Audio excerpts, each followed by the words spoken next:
Okay, good morning sa inyong lahat mga kababayan. Pag-usapan natin itong ginawa dati ni dating Pangulong Duterte na pagmumura sa Diyos. Bakit ito tinatalakay ngayon?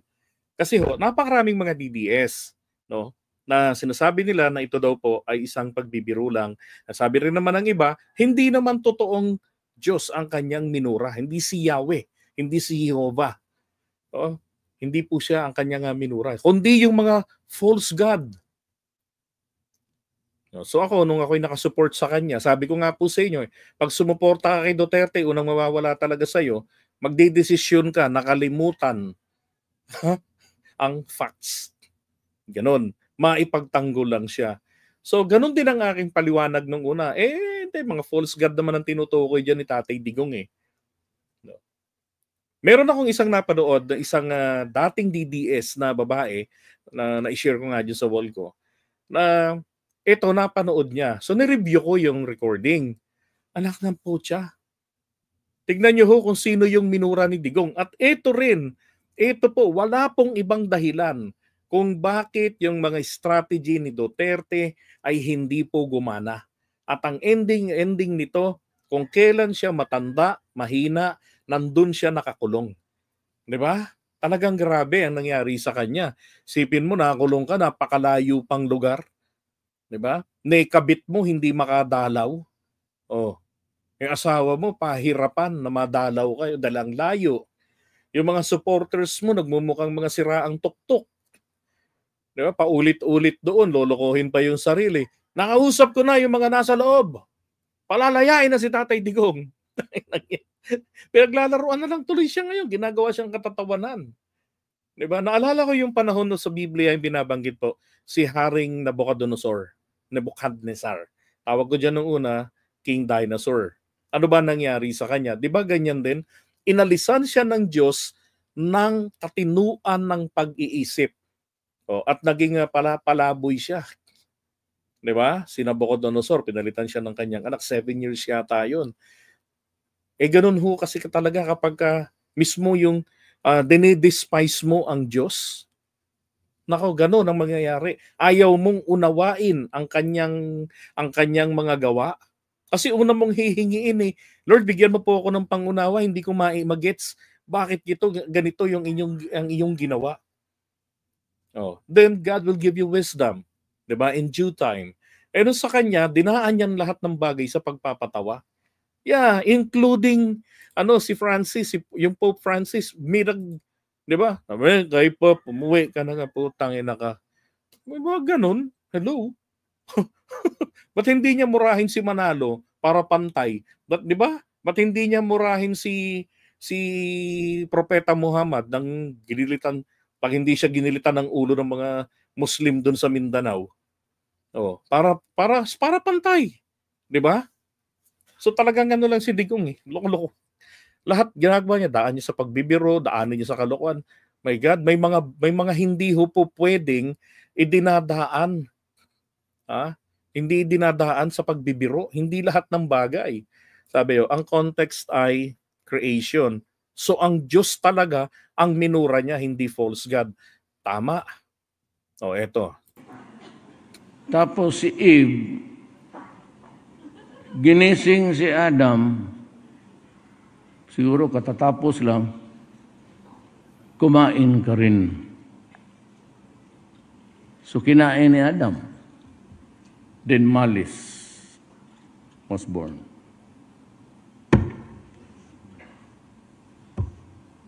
Who is this stupid God? Diba?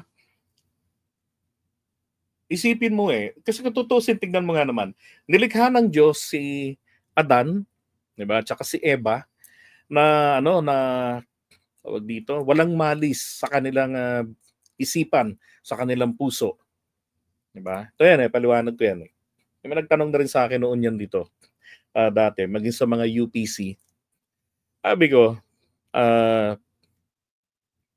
kung titignan ninyo, maaring isipin ng mga atheist, pinaglalaruan ng Diyos ang buhay ng tao. Tingnan nyo, nilikha niya itong dalawa ng walang kasalanan, pero Bakit naglagay siya ng puno ng karunungan o ng kaalaman dun sa hardin? At pinagbawalan sila na nihipuin ay wag gagawin. Diba? Tapos, napakalaki ng mundo para sa kanilang dalawa. Sa paglikha ng Diyos, panghuli sa mga nilikha niya, ang tao.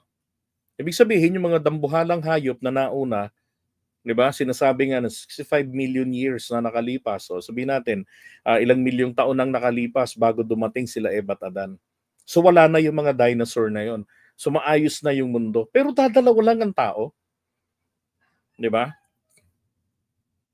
Ngayon, sabi ko nga ako, ang ginawa dito ng Diyos, tinesting ang katapatan at kahinaan ng tao.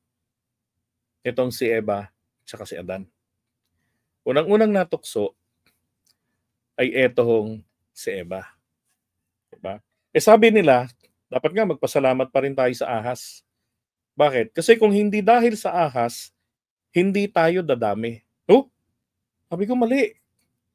Nung nilikha ng Diyos si Eva at si Adan, meron silang sex organs. At ang Diyos, ibig sabihin nun,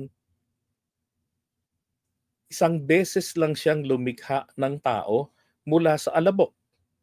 At hiningahan ng espiritu ng hiningahan ng espiritu ng buhay.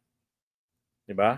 Kaya nga ang sabi, yung katawang yung inihulma niyang anyo na inihulma ayon sa kanyang wangis ay naging kaluluwang may buhay. Kasi yung buhay ron, yun yung espiritu ng buhay na inihinga niya sa ilong, nostrils ni Adan. Pagkatapos ng paglikha na to, pangalawang paraan ng paglikhang ginawa ng Diyos ay mula ho sa tadyang ng pinatulog na si Adan. 'Di ba? Ganon. Ganon kakapangyarihan ng Diyos. Marami siyang pamamaraan. So, paano dadami ang tao? Kung nakalusot itong dalawa po dun sa pagsubok ng Diyos, dadami at dadami ang tao. Yung reproduction natin, ibibigay ng Diyos yan sa isipan nitong dalawa. Yung desire nila sa isa't isa. 'Di ba? They would do sex. Oh, mag-aanak sila. Kaya nga naging kaparusahan diyan kay Eva. Ang sabi, dahil sa iyong ginawa, dadagdagan ng Diyos ng hirap ang kanyang panganganak. Makakaramdam siya ng hirap kung nakapasa sila sa pagsubok. Pero dahil bumagsak sila sa pagsubok, madadagdagan. Kaya nga sinasabi, kapag ang isang babaeng minamahal mo o yung binola mo, pag yan ay nabuntis mo at anak, isang paa niyan ay nasa hukay. Ganun po. Diba? So hindi maintindihan ni Duterte yan. Yung bagay na yan. Na meron pang susunod na gagawin ng Diyos sa dalawang unang taong kanyang nilikha. Imagine, si Adan nga, di ba? Napapalibutan ng mga magjowang hayop. Tapos siya walang kapartner. Na-notice ng Diyos yan, ni Yahweh. Na, kawawa naman ang nilikha ko, lungkot. Yan, gawan rin kita ng jowa. Tulog ka dyan o mula sa'yo. Di ba? Binigyan niya ng kapartner si Adan. Hindi naintindihan ni Duterte yon na meron pang pwedeng gawin ang Diyos. Nangyayari po ang mga bagay na yan kapag ang isang tao ay palalo masyado. Inaalis ng Diyos yung mga tao na ayaw mag-submit sa kanyang wisdom, inaalisan sila ng Diyos ng wisdom, ng kakayanan, ng pagkaunawa.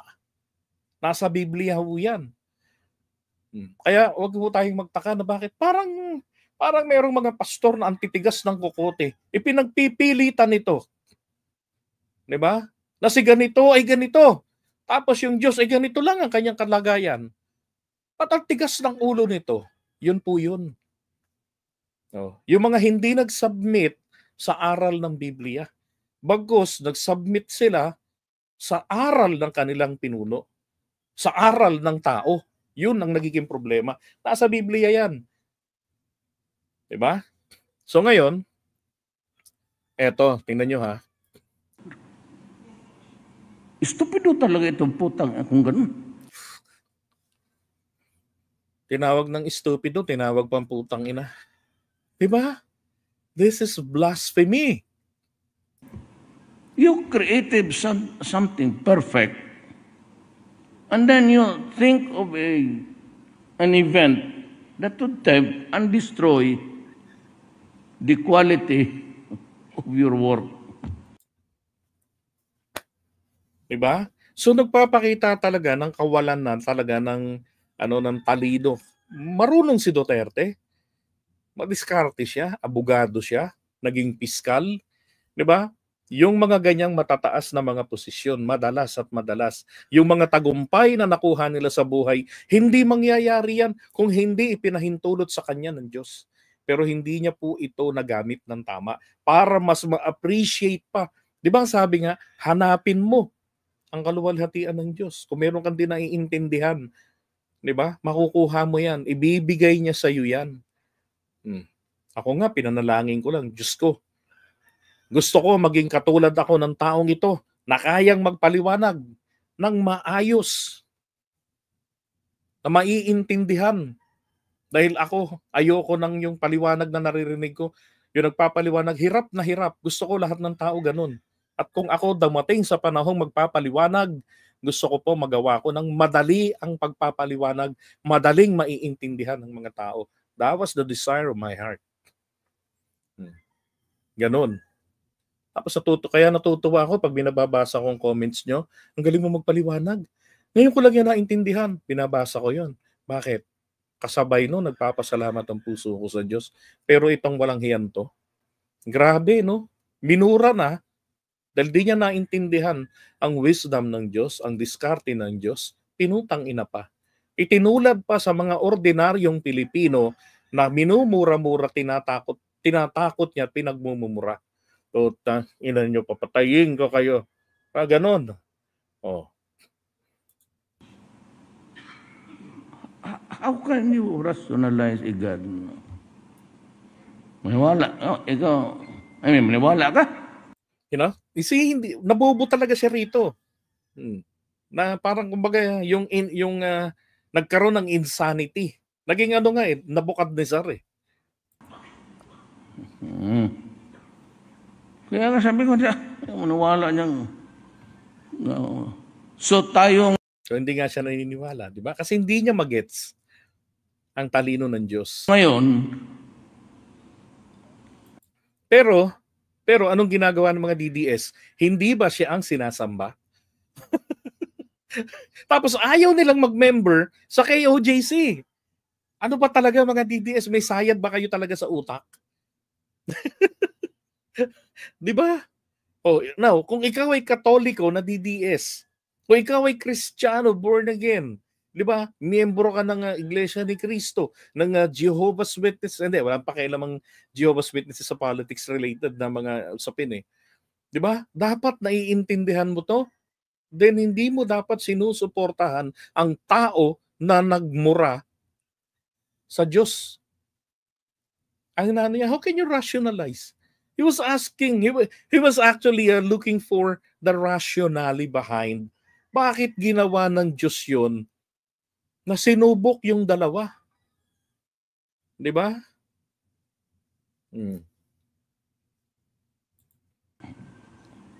Kasi yung karunungan, yung kaalaman sa pagkapahiya, yung malis na sinasabi nila, anytime pwedeng ibigay ng Diyos sa isipan ng dalawa yun eh.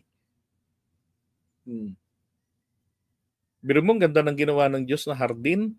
Hindi naman ito lang naalala ko, sinabi ko rin dati sa mga kakilala ko sa UPC, yung relihiyon ni Sangkay Janjan. Yung mga pastor, kasama ko sa church. Sabi ko, tingnan nyo, kasi I always deviate eh. I always deviate kung napansin nyo.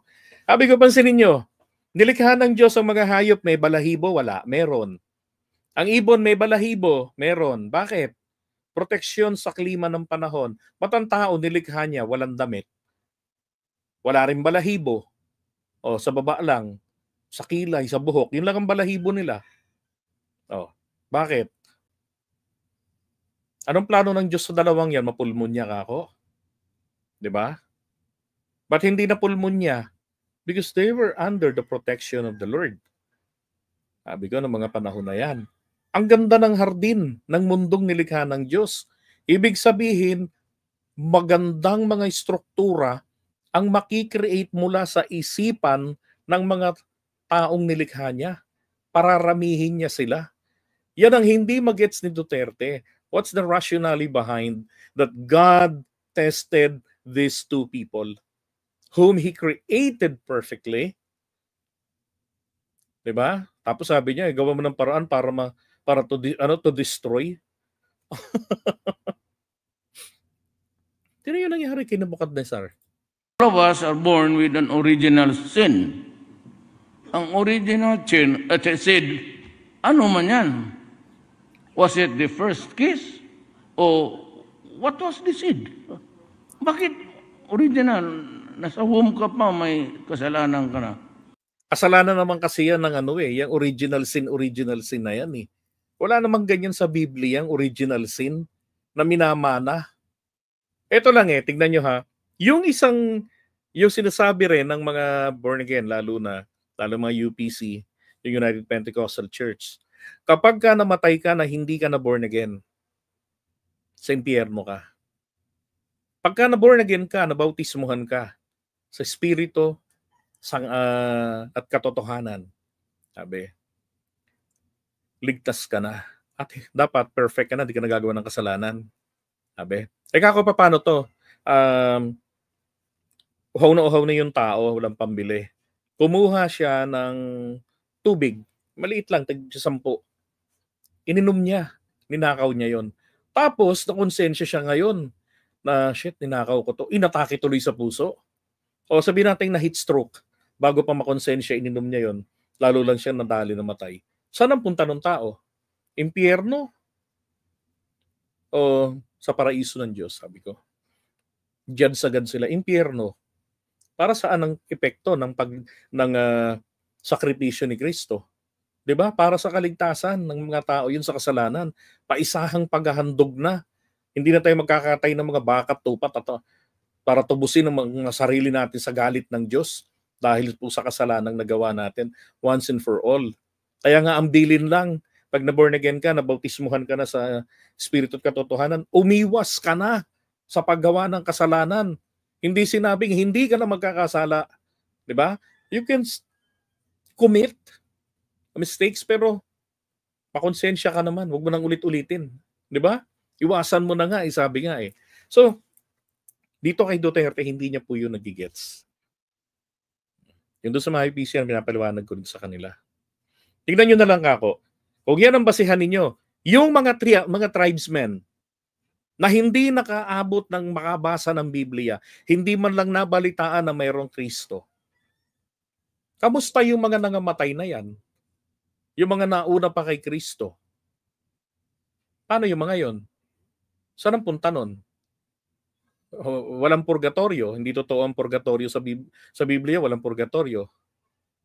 Sabi ko, impyerno. Pag wala kang Kristo sa puso, impyerno. Mali kayo. Sinusunod nyo yung aral ng tao, ng mga nagtuturo sa inyo. Ang nakalagay sa Biblia, huhusgahan sila ng Ama sa araw ng paghuhukom ayon sa dikta ng puso nila, base sa kanilang nakaugaliang kostumbre. O, lahat po ng mga tao, regardless kung anong tribo, anong kultura, meron silang natatanging kabutihan na pinapractice nila. Contrary to that, kasalanan sa kanilang batas yun. Ganun po sila huhusgahan ng Diyos. 'Di ba? Oh, pero yung matigas ang ulo, ayaw pa rin kumilala, alam niyo na kung anong sagot doon. Ito yung nakakalungkot dito kay dating Pangulong Duterte. Na perfect niya ang nangyari kay Nebuchadnezzar. So kung siya po ay tumagal ng 7 taon diyan sa loob ng detention ng ICC, hindi po ako magtataka.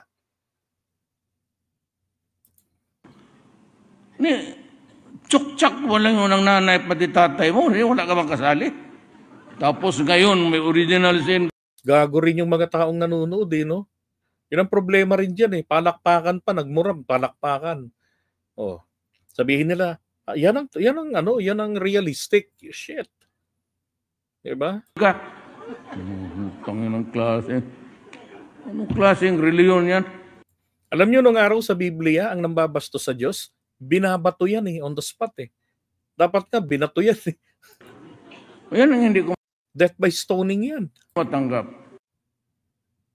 Hindi ka matanggap. Okay.